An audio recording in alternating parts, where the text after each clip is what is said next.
Terus banyak lagi, misalnya keluarga, itu biasanya istri. Anda keluar Itu hama, Pak.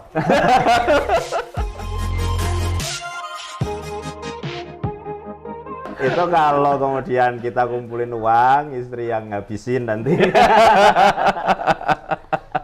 Iya. Jadi gimana caranya kita memanage tanpa kelihatan istri? Enggak juga. Teman-teman saya yang dari luar, dari Amerika, yang memang mazhabnya libertarianism, ya mereka itu biasanya ketika mereka menikah, mereka ada tanda tangan dengan istri. MOU, kesepakatan sebelum bahwa menikah. nanti kalau cerai, itu dia tidak dapat apa-apa. Si ceweknya? Yang ceweknya. Atau hanya dia mendapatkan X gitu aja. Dan clear. Karena dia tahu persis, bagi libertarian itu adalah 50-50 biasanya kan? pengambil terbesarnya adalah istri ketika perceraian. Nah, kayak misalnya Jeff Bezos itu kan waktu beliau bercerai, itu istrinya langsung jadi orang terkaya. Yang perempuan kan. Gitu. Bagi Donald Trump nggak mau dia. Makanya dia buat kesepakatan. Karena pengetahuan soal itu. Tapi ini orang Barat. Kalau kita nggak usah ya, yang begitu-begitu. Teva, mungkin ada kesepakatan. Ini hanya sekedar gambaran aja ya, Bu. Jangan ditiru-tiru juga. Hanya sekedar gambaran. Nah, baru yang berikutnya, bagaimana cara supaya ini bisa jalan, tapi Anda keluar tanpa mengurusi. Nah, itulah investor. Level investor. Tetap jalan, kita nggak usah mikirin. Tapi tetap ada. Nah, itulah yang disebut sebagai autopilot yang semuanya tersistem. Jadi pembicaraan dari awalnya bisnis ada sistemnya. Nah, itu level-level itu yang harus diikuti saja dalam seri. Pak Adi tahu kayak gini karena pengalaman hidup, belajar S2 di Harvard, atau apa sih Pak Adi? Ini kok tahu ya dari mulai memindai ini. Tapi kalau kita ini hakikatnya bener kan? Sini. Pak Adi belajar di mana? Kan tadi nggak lulus di sini, nggak lulus di sini. Ya, belajar di jalan ini. Karena Pak Adi senang baca ya? Ya, saya senang baca. Sampai anaknya juga, Umar udah banyak banget buku-buku tebel-tebel yang dilahap, betul? Ya, baca. Gini, kebanyakan orang kalau sekarang ada agak susah untuk menyerap itu komplit. Misalnya begini, nanti kita akan lihat daya baca ya, korelasinya ke sana. Anda hari ini, kalau misalnya saya minta untuk, ini saya nggak tahu antara apa hukum-hukumnya ya, tapi saya mau tarik ini ke musik misalnya ya. Anda hari ini misalnya mendengarkan musik klasik yang bisa dengan not yang berjalan, gitu. Itu dengan misalnya sampai setengah jam full, karena itu nggak berjalan, nggak tanpa henti ya, itu pasti sebagian orang nggak bisa sekarang ini. Sebagian besar orang tidak bisa. Nggak bisa. Karena itu ada kerumitannya di dalamnya. Nah, sebagian orang yang rumit-rumit itu sekarang susah. Tapi kalau Anda yang masuk ke musik yang nadanya itu cuma 2 misalnya, C, G, yang isinya ref doang. Kenapa sih sekarang itu muncul ref? Itu kan sejak sebetulnya tahun-tahun pasca instrumental itu muncul kan. Karena akhirnya musik itu direfkan, diulang-ulang. Sehingga gampang dengar. Dan nggak rumit. Kalau Anda melihat musik klasik, nggak ada satupun yang pusing emang ya Pak, rumit ya. Iya kan? Panjang dan beda-beda ininya. Iya, betul. Sekarang saya mau nanya, antara Anda mencari yang ref yang ada di TikTok atau di Instagram, itu kan berulang-ulang kan? Iya, betul. Lebih gampang nggak dengan membaca yang runut terus tanpa ada ulangan? Iya. Maka kalau mau belajar musik, dari klasik dulu. Jangan dari TikTok dulu. Dari rumit dulu ya? Kalau tergantung ya, nanti yang kalau nggak ini yang musik ya sebaiknya jangan. Tapi kalau mau belajar baca, dari buku yang tebal dulu. Diselesaikan dulu, dikuatkan dulu, sampai anak itu benar-benar dia, kalau ini mungkin ya, maksudnya kalau dalam hafalan itu dia memang benar-benar selesai satu kitab. Nah, maka cara untuk mengajarkan ke anak itu ya dia baca harus di depan kita. Baca di depan kita? Di depan kita. Karena kalau dia baca sendiri potensi lihat TikTok.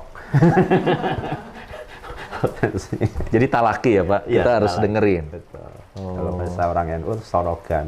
Sorogan. Masuk. Jadi gurunya menyimak muridnya. Baca. Karena mungkin di pesantren sekarang itu banyakkan santri, maka ustadznya atau kiainya nggak bisa satu persatu. Satu persatu. Akhirnya rata-ratanya sistemnya kelas. Tapi yang menurut saya terbaiknya memang pada orang santri itu di depan. Di depannya. Karena gini misalnya, anak saya membaca kitab atau buku, misalnya Sirah Nabawi. Anggaplah yang terjemahan terlebih dahulu. Misalnya dia ketemu kosakata itu adalah kosakata yang asing untuk dia. Itu kalau dia nggak ada gurunya, itu pasti dia nggak pernah mengerti ini maksudnya. Iya, betul, betul. Iya kan? Iya. Artinya kita harus tetap membersamai anak ketika dia dalam posisi sedang proses membaca itu. Nah, misalnya anak ini membaca, ada satu waktu yang lancar, ada yang tidak lancar kan. Saya yakin yang tidak lancar itu pasti dia nggak paham. Terus yang kedua, kebanyakan anak juga nggak diajari cara membaca yang benar. Gimana tuh Pak? Sekarang misalnya, Anda membaca buku yang tebel lah misalnya, atau Sirah Nabawi. Kira-kira Anda membaca bagaimana caranya? Ada yang tahu? Baca dari awal? Dari awal? Dari awal. Dari awal. Nah, itu yang nggak efektif. Pertama kali Anda harus baca dulu, itu adalah daftar isinya. Ini sebetulnya buku menunjukkan ke apa alurnya. Gambaran besarnya dulu? Gambaran besarnya. Karena kebanyakan orang itu tidak mau melihat gambaran besarnya, selalu langsung melihat detailnya. Misal, saya ini salah satu penyuka lukisan, tapi lukisan bukan lukisan wajah, tapi lukisan aktivitas atau lukisan, kebanyakan tema saya adalah panen. Bagi saya selalu mencari lukisan yang rumit. Lukisan yang rumit? Yang rumit. Karena rumit itu kayak batik. Batik itu adalah dia rumit sekali tapi digabungkan menjadi satu harmoni. Jadi harmoni itu pada akhirnya di dalamnya kerumitan. Iya. Ada harmoni itu kan ketenangan ya. Iya. Tapi jangan pernah tanya soal di dalamnya, karena itu seluruhnya adalah kerumitan yang menyatu menjadi satu. Nah, inilah yang disebut sebagai sakinah. Sakinah itu adalah basic utamanya kan tenang. Yang pancarannya itu kalau ulama memberitahu itu persis kayak arus sungai yang dalam. Arus sungai yang dangkal itu kira-kira arusnya gimana? Riak-riak, ombak. Riak-riak. Tapi kalau yang dalam tenang. Tapi jangan pernah masuk ya. Karena iya. Nah, batik itu di situ. Di tampilannya dia tenang kan, kelihatan biasa aja ya. Tapi jangan pernah masuk di dalamnya dalam prosesnya. Lama sekali, rumit sekali. Iya. Nah, itulah hidup. Nah, Anda kalau hidupnya pengen yang santai-santai, hidup senang, seperti Gracie Rich sekarang ya berat. Nggak menyukai kerumitan ya susah. Maka ajarkan anak untuk melihat zoom in, zoom out. Gitu. Jadi anak dibaca dulu, kelihatan, oh ini arahnya nanti begini, begini, begini. Baru kemudian, biasanya kalau mereka sudah mengerti buku ini sebelumnya, dia memindai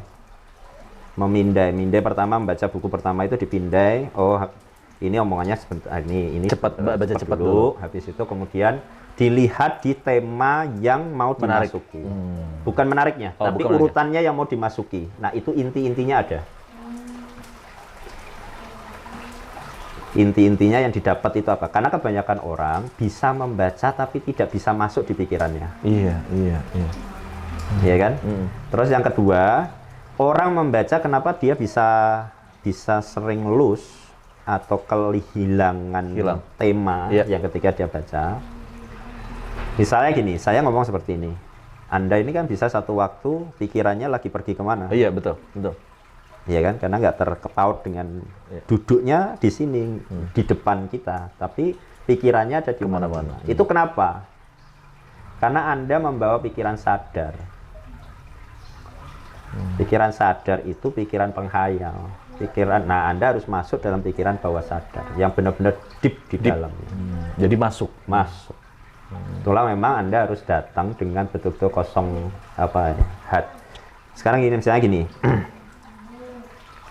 Saya menceritakan seperti ini dalam kondisi Anda marah, kira-kira masuk nggak? Enggak. Dalam kondisi Anda sedih, kira-kira masuk? Enggak. Itu aja baru dalam sisi perasaan. Iya. Nah, artinya orang datang ke gurunya itu juga harus dalam kondisi yang vibrasinya benar.